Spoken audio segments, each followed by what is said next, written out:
from Darkwoods Paranormal. Well, Awesome. Thank you. thank you. Well, where every shadow holds a story and every story leaves something behind. I'm your host, of course, Gabriel Von Graves, and you are Heather. How do you pronounce your last name? I screwed You it up. said it right. You said Did I Moser. really? I love it. Yeah. Well, tonight's episode is one I've been looking forward to because it sits right at the intersection of storytelling, research, and the unknown. We are joined by Heather once again, a producer and researcher of Small Town Monsters, a key voice behind Small Town Monsters Publishing. Heather has spent years diving into the strange, the unexplained, and the stories that most people are too afraid or too quick to dismiss.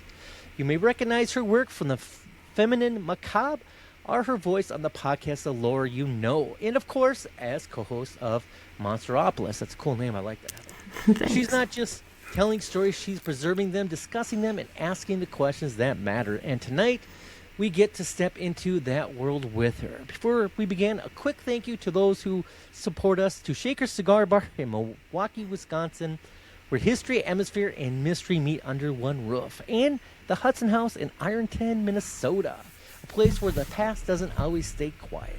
And as always, the show is brought to you by Unboxed Media LLC, the minds behind the stories, the production, and the experience we bring here to life.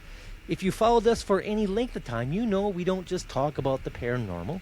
We've walked through haunted houses, sit in rooms where history refuses to rest, and explore the questions that keeps coming back. Hey, Raven, welcome back. Thank you. So tonight, with Heather joining us, we go deeper than we ever did before. Turn down the lights, lean in close, and get ready. Heather, once again, welcome. Thank you for being here.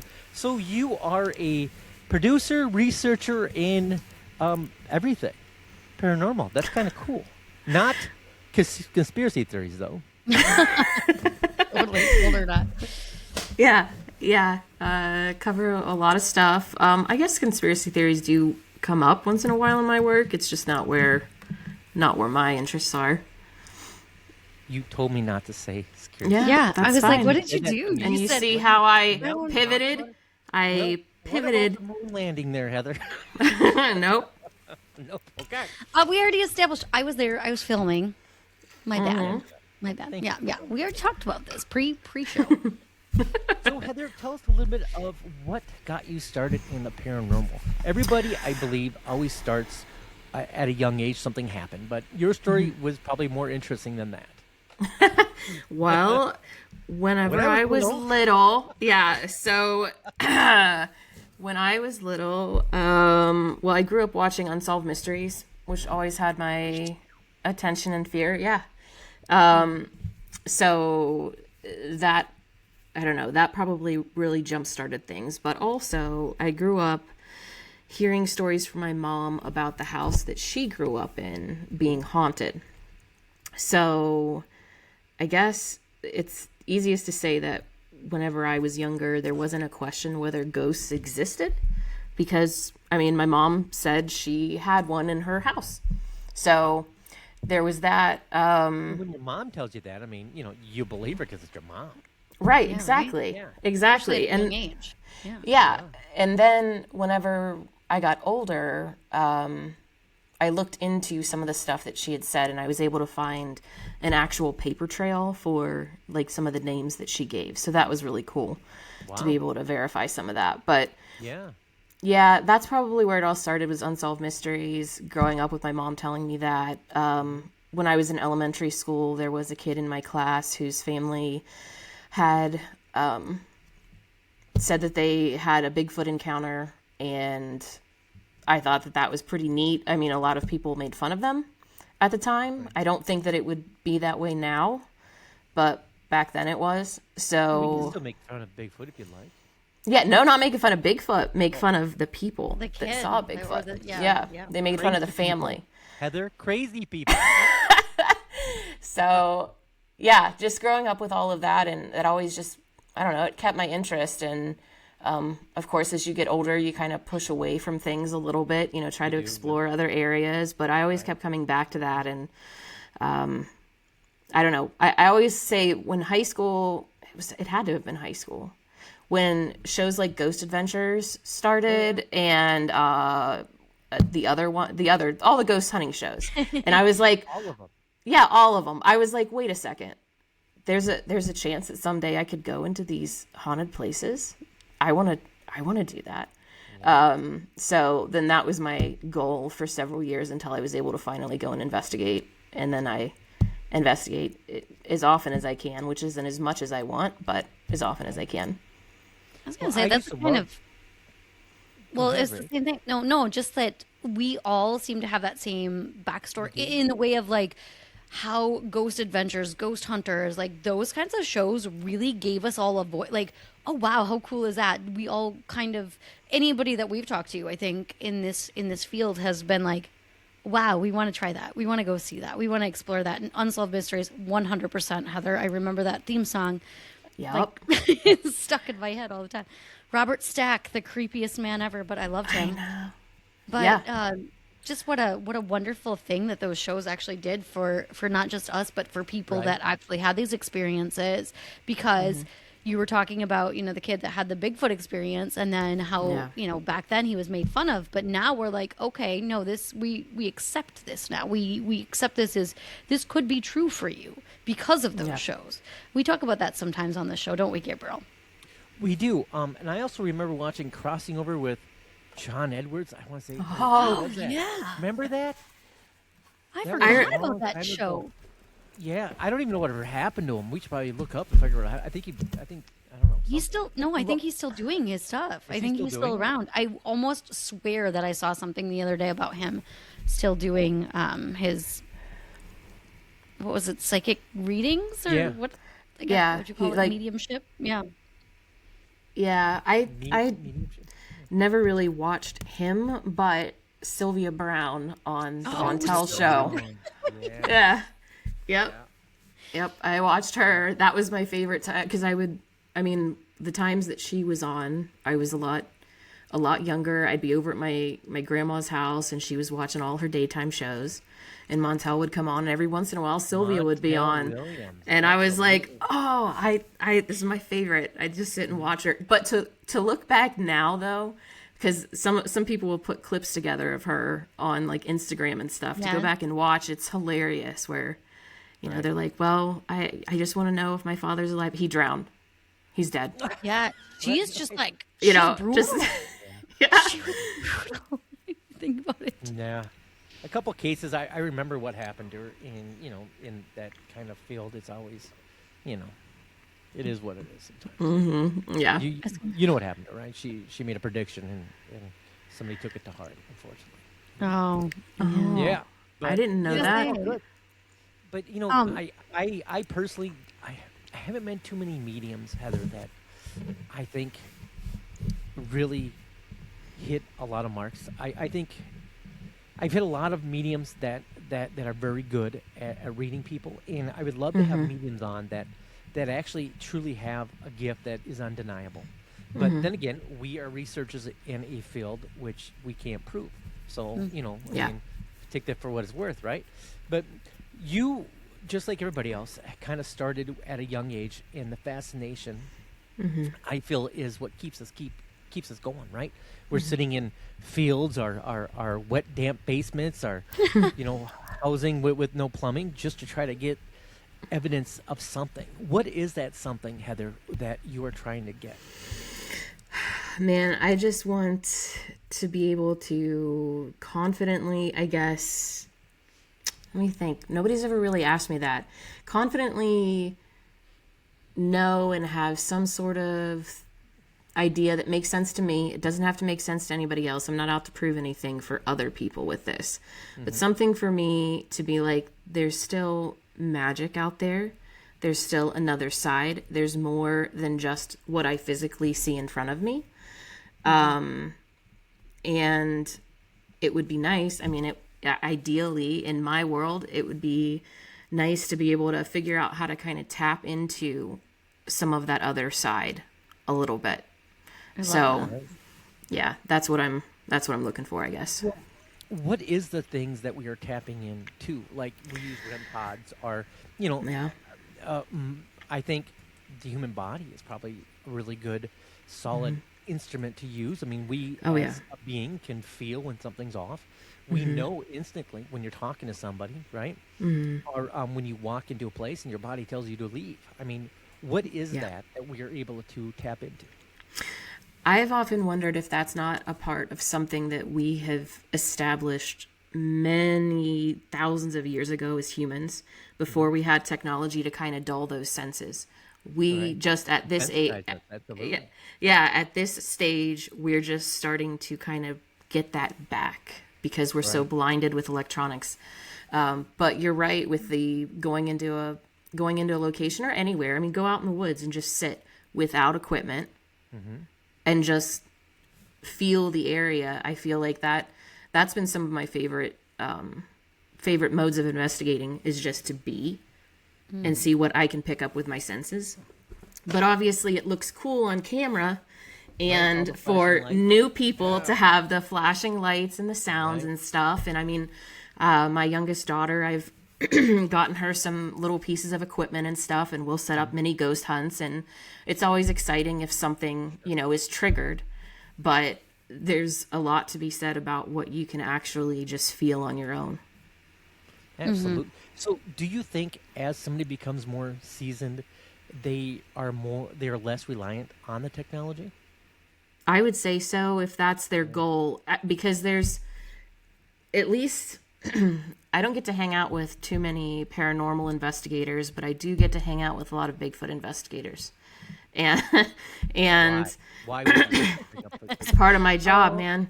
man? And no, they're all great people, but I think it depends on what their goal is, because a lot of the people that I talk to, they don't go out with a lot of instruments or technology. They just want to experience the phenomenon. The same would go with ghost hunters. But if your goal is to prove to a larger audience that something exists, we have this, I mean, we know that without physical evidence of some sort that we can, or repeatable evidence, other people that don't believe aren't going to believe. So I know a lot of people who've been in these fields for a longer time, and they rely on those instruments as like a data tool to track things and hopefully gain wider attention than people in just our little community. Right. No, I agree with you fully. So to Bigfoot, since we know you don't believe that. What? That's not. No, wait a second. No, So we recently,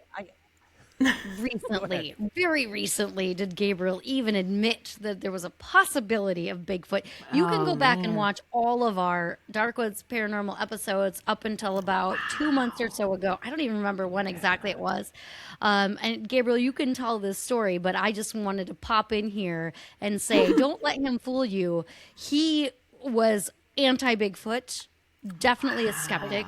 Okay, when you say anti-Bigfoot, I appreciate the capitalism that comes around Bigfoot, the commercialization of Bigfoot. And I always feel that when something comes very commercialized, it desensitizes what they are.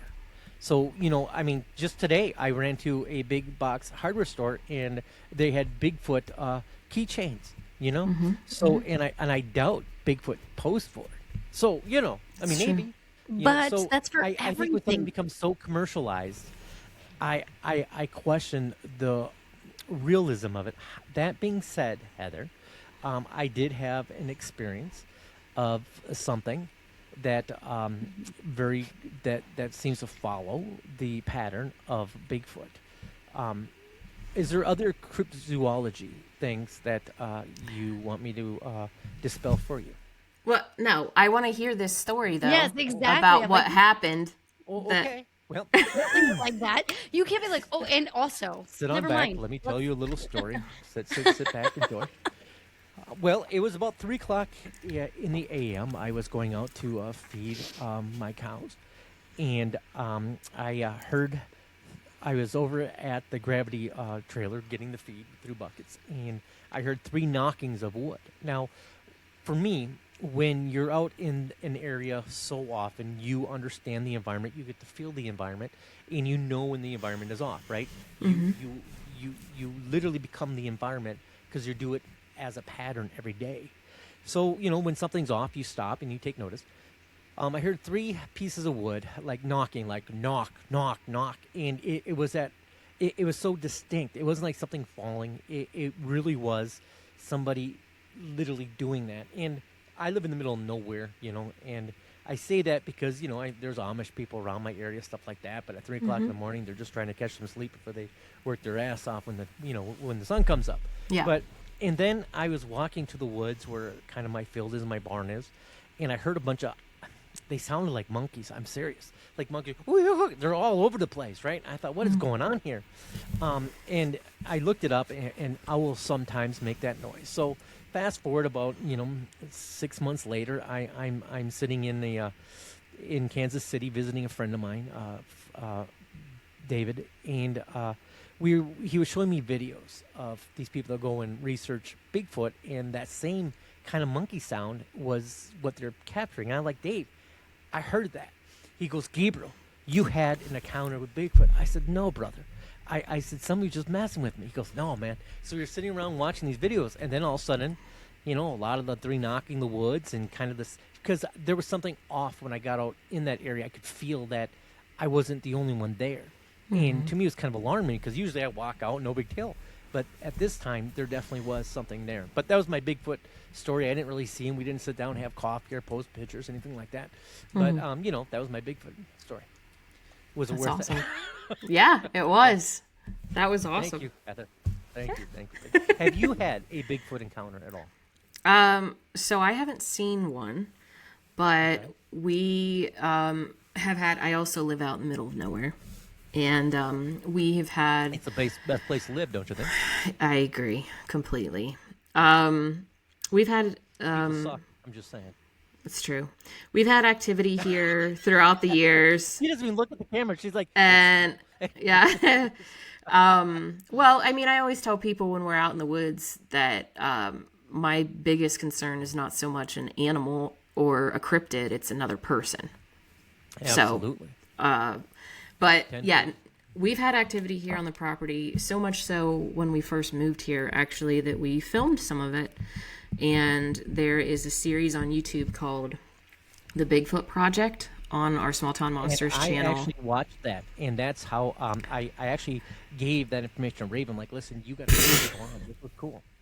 Yeah. True story. That is actually a true story. Yeah. It is. And at the end of that season, that would have been 2021, I think, when we moved here and stuff started.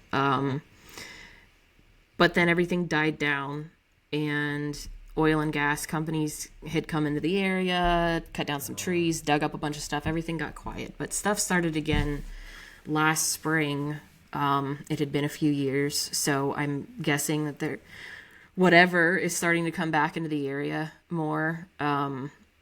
But I only noticed stuff last spring, and then the weather got insane and work got really busy, and I wasn't out really checking anything. And then some weird stuff happened again this spring, so I've been like setting recorders out and stuff. Which is what I was going to say you should do if you keep hearing those noises. Set a recorder out and just check it the next morning.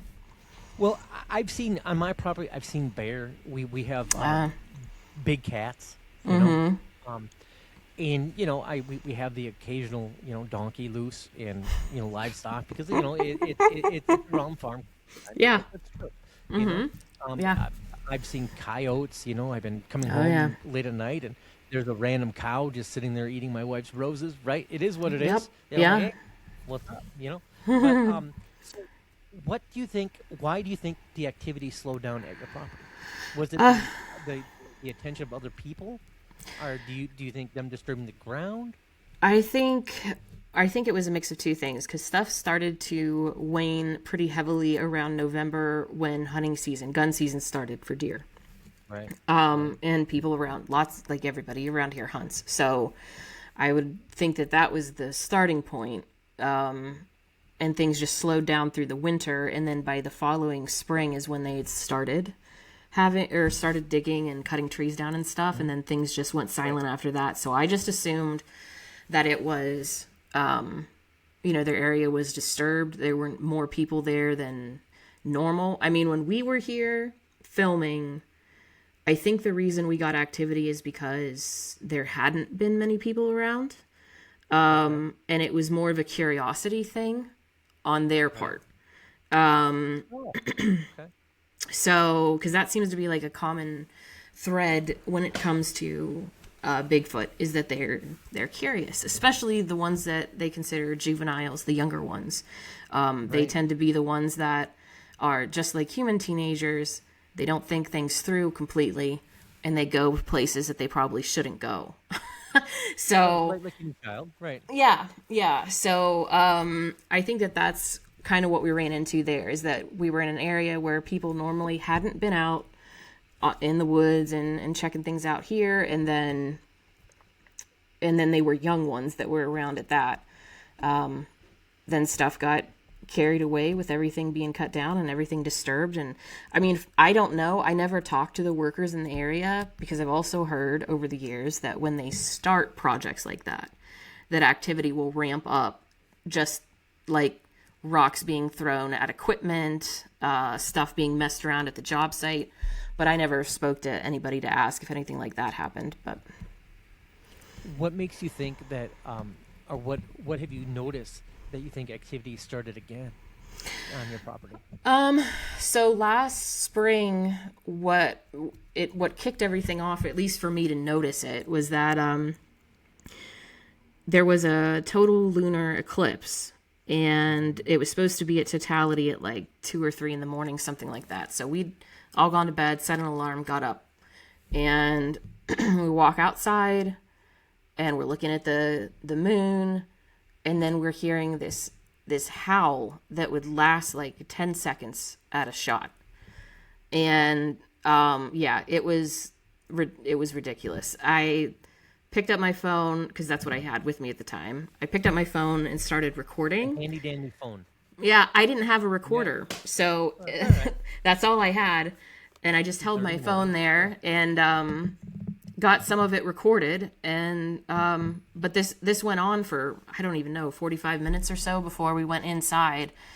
And then just weird stuff started to happen after that. Like they're on the walk up the hill to the barn, which is our only path that we take to get up into the woods and stuff. A bunch of huge pine branches had been taken and dragged together in a big pile, like blocking off the path, which is not normal. Especially and on then, your property. Yeah. right. And then within a week or so, we're in this, my husband and I are in the back office here watching TV, and my kids come flying out from the from the living room. They come running back here. They're freaked out because they were playing on the switch in the other room, and something came up and tapped on the window. Oh my. Yeah. So you grabbed the gun, you run outside. Yeah, we flipped the lights on, went outside, didn't see anything. So I don't know what that was, but I had started putting recorders out, and I caught something walk into the barn. And this was during like the afternoon, because you hear something walk in, you hear it like tap the back of the four-wheeler, because that's where I had the recorder resting. Right. Like tap fingers across the four-wheeler. You hear them or whatever grab like wood and stuff and kind of shake it, almost like it's never seen something. It's trying to figure out, what is this? What is this? And while it's in there, you can hear it sniffing and a little like grunt. And then there is a knock that happens, just one knock in the distance. And then it does a knock in return, but it's smaller, it's quiet. It's not loud or anything, but you hear it do it. To me, it didn't sound like wood on wood by any means. It sounded like something they did with their mouth, like a pop sound. Do you think that they were communicating with each other? I think between that, what I caught on audio, and then other researchers that I've talked to, they use, from my theory, is that the knocks are a location thing to let other ones know about the general area that they are. So, but that was the afternoon when that happened, because on the audio recorder, then about 20 minutes later, you hear my kids outside. And So I was pretty unnerved. Right. Because the barn isn't that far away from the house. Coming up and tapping on the house was not something that happened when we first moved here.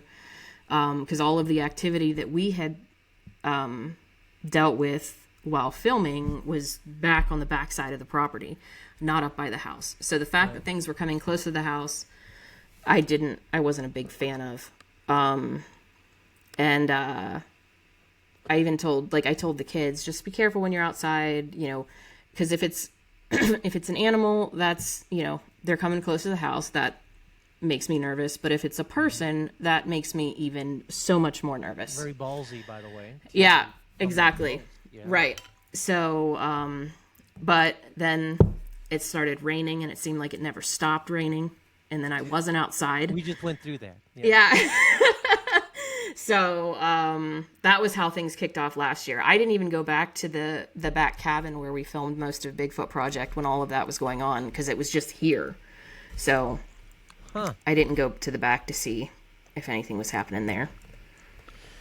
So do you think it could be any other kind of cryptozoology, Wendigo, shapeshifter, goatman, anything like that? Well, I don't think that I'm dealing with any of those things, because when it comes to some of those, the people that I've talked to who have had those encounters, usually the feeling that they get is something really negative and ominous when they're around them, which is not something that I felt. I felt uneasy because of how close it was to the house. Right. But I've never really been that, felt like evil is in the area. But also, I don't know. Nobody knows. Even if they say they do, they don't. Nobody knows what Bigfoot is. Right. And I have often wondered, just because of the type of activity that's happened here, if we're not dealing with either two different things or something different altogether. Meaning that I have no doubts that there's something here, especially around the house, that we all in the family call the trickster. It does all kinds of weird stuff. It mimics it. I mean, it's, I think it's just having fun. But I've wondered, because of the paranormal aspect of things that happen sometimes, even when we're here, if there isn't something else. Like Bigfoot's not necessarily if this is Bigfoot, and maybe it's not. It's not just a physical creature, that some things are happening here. Interdimensional, you think? I mean, I've wondered that. Yeah. To me, that makes sense, but that makes sense to me from a non-scientific standpoint. I'm not a scientist, so I don't even know.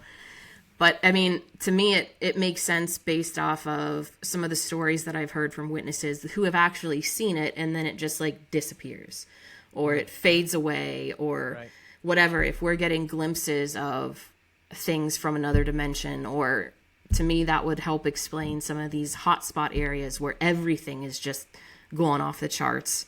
That's just kind of a thinner area between dimensions or something. I don't know. I don't anticipate to ever know the answers to that, but I don't know. Now, you did mention you had some oil companies digging in grounds and stuff, right? Yep. Do you think it could be gnomes or, leprechauns, something like that? Because there's stories that they actually will go and mess around if you kind of disturb their grounds. I've heard that. I mean, Iceland is the famous one with the Huldafolk, where they'll actually like build roads around areas where they think that they are. Yep. That hadn't ever really crossed my mind for here. I haven't really heard anybody talk about seeing like diminutive beings. So, and I certainly haven't here. So I don't know. I mean, maybe, I guess. Now, you mentioned kind of that you are experiencing some paranormal activity at your homestead as well. What kind of paranormal activity? Well, so this house is a generational home, and that like my husband grew up here, and then we moved away, and now we're back here. That's apparently cool. Prior to him even being born. My mother-in-law experienced things in the house where she would like see full body apparitions. She would get horrible feelings. By the time she moved out of this house, she said there was only one bedroom that she could sleep in because stuff would mess with her too much.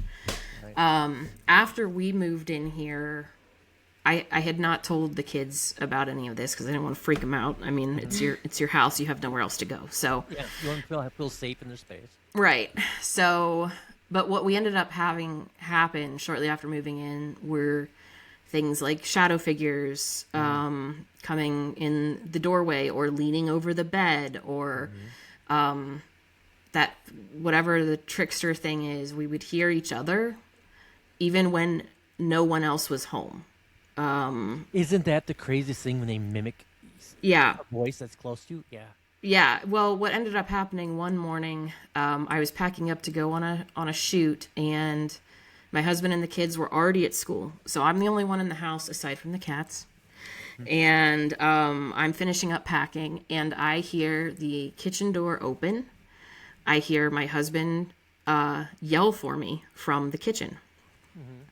And I immediately panic because if he's home, something's wrong. He should be at work. Like, the only other times things like that have happened is when he's like hit a deer and totaled the car, like whatever. I've done that. Yeah. I come home and my wife's like, "What are you doing?" I'm like, "I hit another deer." Right. Exactly. So that's, Yeah. yes, it happens. And so I was like, oh my God, what's wrong? I go out to the kitchen and nobody's there. There's no car. His car is not there. Nobody's in the kitchen. And then I was irritated. So then I, in my frustration, just said, okay, we're not doing this. This isn't happening. And then I went back to the back and started I went to finish up my packing. But as I'm finishing up my packing, my face and this is Archie. Hey, Archibald Whiskers. Yeah. I started to feel really flushed, like really warm. I started to feel, I guess the best way to explain it is that I used to take like these pre-workout drinks and you get like that itchy, hot feeling. Yes. Yeah. So I started to feel that, but I hadn't had any of that. And I went into the bathroom and looked in the mirror and I had a scratch on my neck, which is where the heat, most of the heat seemed to be radiating from. I had a scratch down my neck. And so I was like, okay, well, that didn't maybe work like I wanted. Yeah, maybe this is one of those situations where they, people have said you kind of, whatever you put out, you get back. Absolutely. And I was angry, so that's what I got back. That hasn't happened since then. Nobody's been scratched or bit or anything like that since then. But that's stuff like that would happen. And it got to the point where you just you ignore it. It's like, whatever. I would just roll over. If you would see a shadow figure, like, okay, I just want to sleep, dude, and just roll over and just be done with it. Welcome. I'm not doing this. Yeah. Yeah, exactly. Or when we hear the voices, we always say, did you need something? Or the kids will come downstairs. What do you want? And we're like, we didn't say anything. And they're like, okay. And then upstairs they go, and it just is now. But yeah, nothing huge as far as like things flying off the walls or anything like that yet. Nothing yet. So I've kind of experienced the same thing that you have. My wife and I lived on a houseboat for many years. Oh, that's cool. In Minnesota, actually, in sub-zero weather. It's great. And the houseboat had a body count, or the boat. It wasn't a houseboat. It was more like a yacht thing, but I don't like to say yacht because it wasn't, Yeah. It is what it is. And I've experienced many things on that boat, but growing up, I think in my 30s, I lived in an apartment, and I was living with a girlfriend, and she went to go get me something. I wasn't feeling very good, and I remember laying down on the couch, and I seen this mist come from the hallway. And, I thought it was weird, but I thought, I don't know, air conditioner's on, it's hot outside, who knows, right? And I was sick, and then all of a sudden I opened my eyes, and there was my girlfriend standing there in front of me. And I remember, smiling at her, and when she smiled, it was off enough that it startled me. And I was like, what the hell was that? And then all of a sudden, my girlfriend came from the door. So Yeah. what's always alarmed me, and the reason why that stays in my mind as you're telling your story, is, to me, there's a special wow factor when it can actually mimic your surroundings. So it makes you wonder, all the interactions you've ever had with your husband, or or me, or, was Yeah. it really what you're experiencing? And Yeah. what is it that's able to grab imagery from your mind and project it? To me, Yeah. that takes a lot of energy, and it's got to be negative to be able to do it in that fashion, because you think anything positive. I mean, then again, you hear positive things. People approach you in a a fashion that you would recognize, so you're not scared of it. But at the same time, I know that when I met this, whatever it was, I felt off. It didn't comfort me at all. It startled me. What do you think about that? What do you think it takes for something like that to mimic somebody to try to get close to you, or to try to get your attention? Well, I've been thinking a lot lately, actually, about what these things might be, and if it's even possible for me or other humans to understand what they want, or why they're doing what they're doing. Or the reasoning, yeah. Yeah. So I still would go back to, like you said, you felt off. So to me, that means something. But why they would do it, like, it just doesn't. I don't know. I don't know what the end game is. Is it just for fun? Is there some sort of emotion or thought that we don't even have as humans, that whatever it is has? I don't know.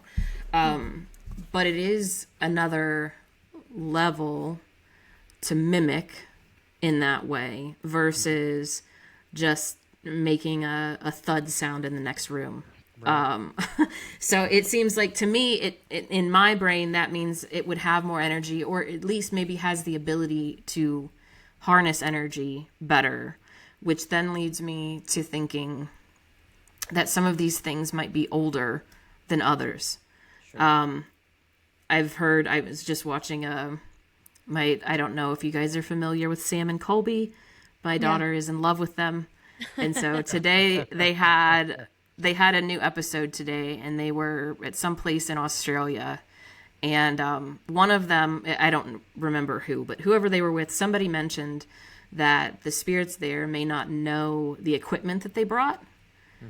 And part of that would be because there haven't been a lot of people there, I guess, investigating, but also if they're new. Like, I just wonder, especially with something like I feel here, and I don't know why, but the thing here that mimics, that we call the trickster, I think is tied to the land somehow. And I think it predates the house being built. I think it was just here. There have been things that have happened while we've investigated that kind of lead me down that path. And I just feel like maybe it's able to do that because it's older and it's just better at what it does, maybe. I don't know. These are all theories. I've got no proof. Well, I actually I really like that theory, Heather. I find I went to Charleston a couple times, and went to haunted places there, and I feel that when you're down south, places that are older, the spirits or the energy there is a little bit more relaxed, a little bit more, oh, what's the word? Stronger. They're just stronger, and they're more meaningful when they do things. There's something behind it versus, here in Minnesota, Wisconsin, where the states are kind of newer, opposed to the south, right? Are the east side, and they seem to be a little bit more on the, at least in my opinion, wanting to more of the startle you type of a thing. And the older the environment and the older the entity, it seems that they're more trying to communicate, at least in the experience that I've had. That could change tomorrow, Heather. I don't know. I could wake up and have a different theory. But Yeah, what that's do you true. think about that? I think I like that theory, that there's more of a reason to communicate, Right. and then trying to establish some sort of connection that way. Again, I don't know why they would want to do that, but I think it's neat. Like, I would, communicate as much as you want. Let's see if we can figure something out, I guess.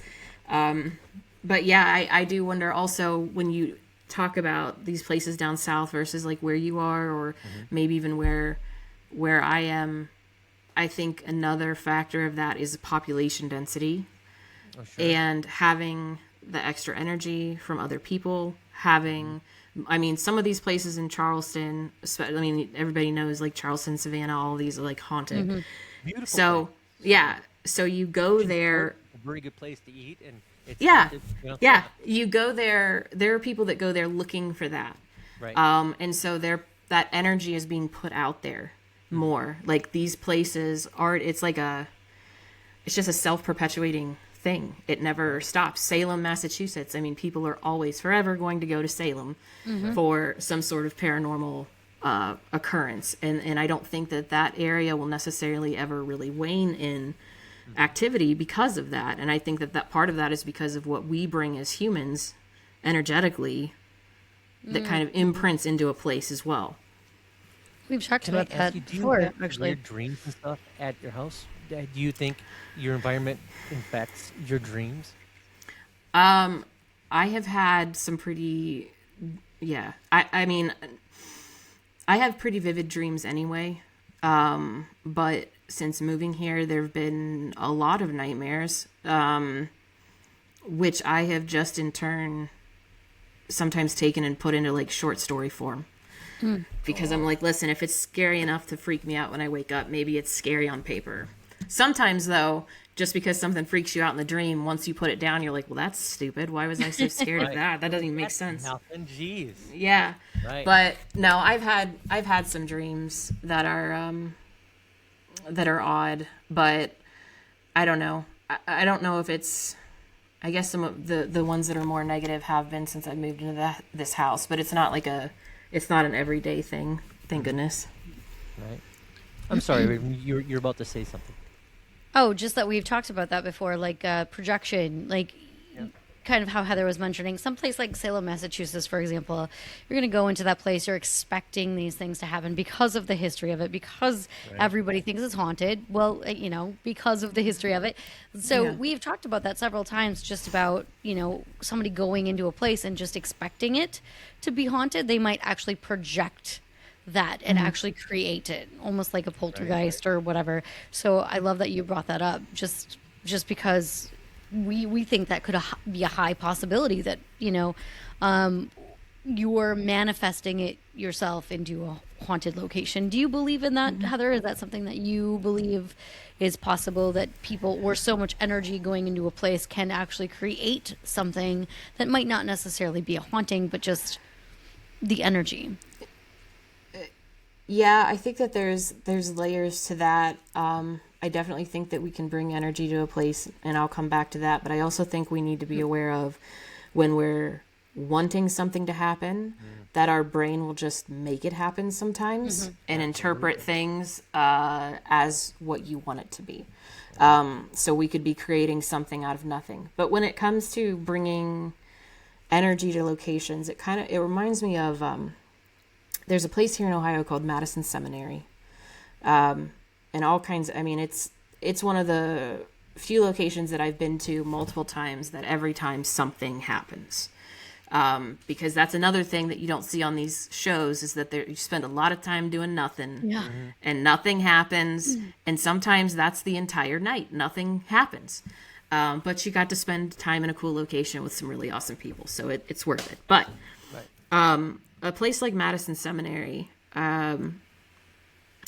I've talked with the owner there a couple times, just when he happens to be there when I've been there, and he's mentioned something that really stuck out to me, and that he's noticed that some of the things that have been reported happening in that location have shifted over time. The more people come in from all over, the different the hauntings have become. And so with the theory that some of it is the energy that we all bring into a location, and some of that stays there, or if you get into something like attachments or whatever, you could literally be bringing something else from somewhere else and putting it there. So I think that there's the potential for an area to shift and evolve when it comes to what's actually manifesting in a haunting or a supernatural element, just based off of how many people have been there, and who they were and how they went about it as well. Because I'm sure, and this would be, I would assume, just about anywhere, it's your intention goes a long way. You can go into an investigation and be there with people who are more aggressive in their approach, or more angry. And yeah, I've been with those people, and you get results, but they're also like results. I mean, you don't get the fun stuff. You get the more aggressive, scarier stuff. When you go in there more lighthearted, you'll still get activity sometimes, but it's not going to necessarily be that terrifying stuff. So, Yeah. On that, what has been the most alarming property or haunted location you've been at that you're like, there's something here. I just don't know if I want to go back to this place. I haven't met that place yet that I haven't wanted to go back to. I will say, because of where I live, I'm within like an hour, 90 minutes ish of PA or West Virginia, depending on which way I travel. And so I've been to Moundsville Penitentiary in West Virginia a lot. Not for investigating, though. And I'm not saying that I would never go there, but I just don't have a good feeling about it when I go. I still go, like for daytime tours or whatever. Right. But that would be a place that I'd be hesitant to investigate. And I don't. I mean, I know the history of it, and it was very violent and bloody and just awful. But even without that, just the building itself and being there on the grounds, it just doesn't feel good. But I've had, again, at Madison Seminary, that was where I had probably one of the most unnerving things happen to me, like to me physically, and that they had me under for the Estes method. And long story short, I don't remember an entire section of all of this.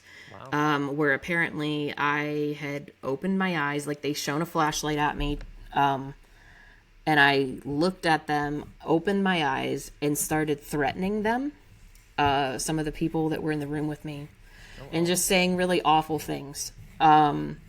They had to physically like grab me and shake me to pull me out of it. And then they told me to go outside and like ground myself. They're like, you need to go outside and walk on the grass, get out on the grass. And I thought they were messing with me because of the things they said that I was doing, which is completely uncharacteristic of me. Well, and you also, don't strike me as a violent person. Yeah. Well, also, You're so violent. I couldn't get over that they were saying they shone a flashlight in my eyes and I'm looking right at them, because I mean, a lot of times when we're investigating, I don't put a blindfold on. I have my eyes closed and we're in a pitch black room, so I don't need the blindfold anyway. Right. And they'll usually shine the flashlight to pull me out of it. But they said they did that, and anyway. But I went outside, and out on the back pad was fine. Across the drive was fine. But as soon as I got on the grass, I started coughing, and it felt like there was something in my chest that was stuck and couldn't get out. Like, I don't know, not an asthma attack, but I don't know, like you've got stuff stuck in your chest that you're trying to cough and get out. And I ended up like dry heaving. And this went on for several minutes until friends came out and they helped me just stay upright. And then it slowly went away and I was able to breathe and the coughing stopped. But ever since then, when I've gone back into Madison, if I go under for Estes, I've got about 10 minutes before that coughing starts again. And then they have to pull me out. I start choking. I don't understand. I mean, I'm fine up until that point. So I don't know what that was, but that was unsettling. That seems like it'd be very unsettling. Yeah, but I've gone back since then because it doesn't happen unless I'm under Estes, it seems, and only if I'm under there for 10 minutes or more, which isn't really that long for Estes. But Yeah, that's very. Why do you feel like that is, Heather? Do you have a theory as to why that is for you? I don't know. I mean, something was influencing me apparently to get me to act the way that I did. So I don't know if it was like attached in some way, and then there was something about moving outside of the boundary of the building that it couldn't be there anymore. And then when I'm back in the building, it's like, ooh, easy access again. But only when I'm under Estes, which is a whole other, I mean, it's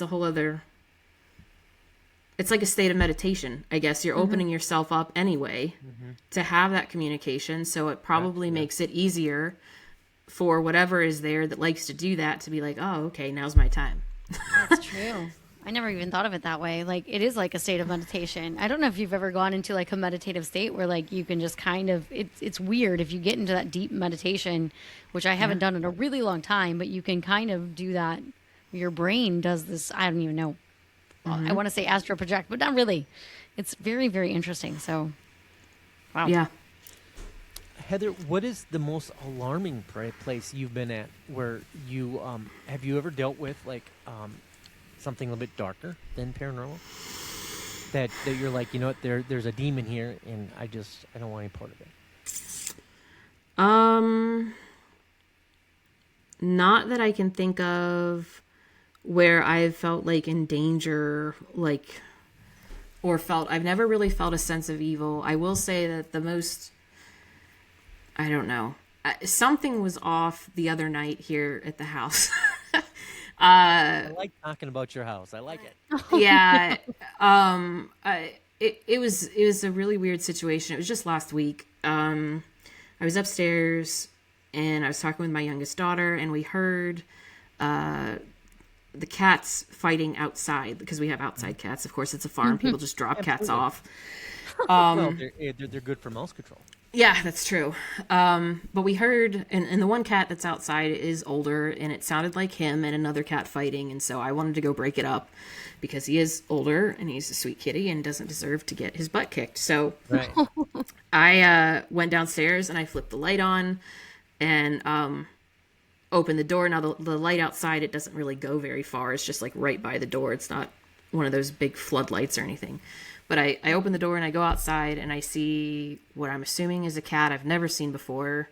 Some little black thing just take off down across the road. And I was like, okay.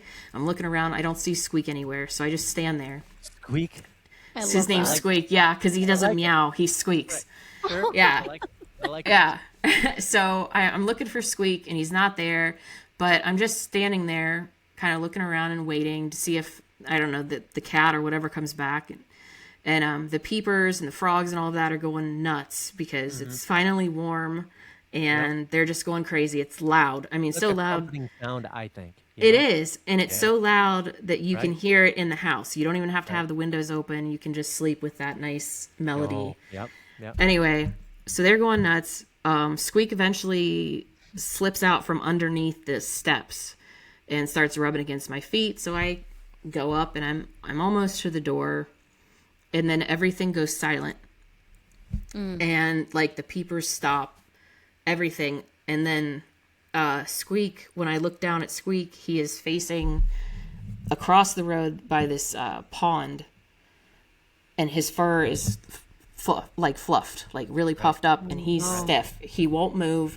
I can't hear anything. And I've heard about people experiencing the kind of silence that's deafening, but I hadn't experienced it until then. And I'm standing there and he's just staring and I'm like, I'm trying to think of what to do. Like, should I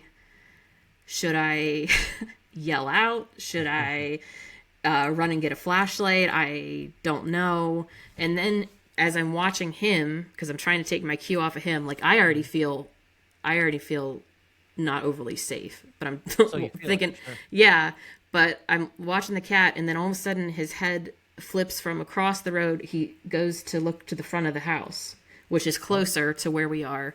And then he just kept looking back and forth between the two as his fur was puffed. And I was like, okay, it's time for me to go inside. So I went inside and I came back and I told my husband what went on. And I'm like, I'm getting the recorders. I'm putting the recorders out. And when I went to go back out, everything was still silent. The cat Squeak had seemed to calm down, but he was staring in a different direction. So I stood out there for a second, and I heard like one leaf crunch from behind the house, and that was it. And I was like, okay, that's good enough for me. Put the recorder down, went back in the house. The next morning, I went over the recorders because I put them in two different places, one at the back of the house, one to the front. And there were a couple odd things that I caught, but one of the most unnerving things is you hear something walk past the one recorder, and then you hear it walk up to the front to the other recorder, and it like messes with the recorder, whatever. So I was like, okay, that's all right. So I don't know. I'm seeing what else I can find on recorders, but even with all the stuff that's been here, I've never been scared like that. And I don't even know if like scared is the right word so much as this complete acknowledgement of I am not prepared for whatever is able to make everything shut up. Like, No kidding. Yeah. yeah. Well, No kidding. nature's always a good staple, and I mean, pets for sure. They always tell you when something else is going on. And to me, Yeah, it's that's for always sure. alarming when you notice a pet behaving differently than it normally does. To me, there's something about that. That Yeah. always alarms me. You know. Yeah. Yeah. The first apparition that I ever saw was because of the animals reacting and me turning around to see what they were looking at. Oh yeah, they know way before we do. Just like Yeah. children, children have that same sense. I think, and I don't know how you feel about it, Heather, but like as adults, most of us are maybe tuned to turn it off. Maybe that's what I'm trying to say. Is like because we're told for so long that no, that's your imagination. Like I think we've gotten better about that, but oh no, you're just imagining that, whatever, and like our imagination, whatever is turned off. Right. And as adults, we have a certain, oh, no, that can't be right. Like, but that's why children are able to see things more. And animals don't even have that. Right. The animals have to trust their instinct because it's survival. We're humans. I mean, we would like to think that we have that fight or flight. We do, most of us. But like at the same time, we're like, oh, no, we're just imagining that. That couldn't be real. Right. There's a lot to that as far as like even when you mention children having this ability.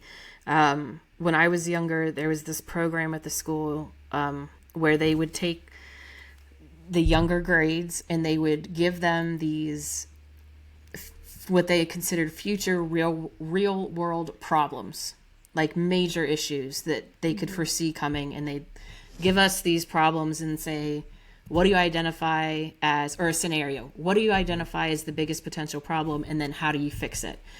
And they would utilize the things that kids would say because kids don't,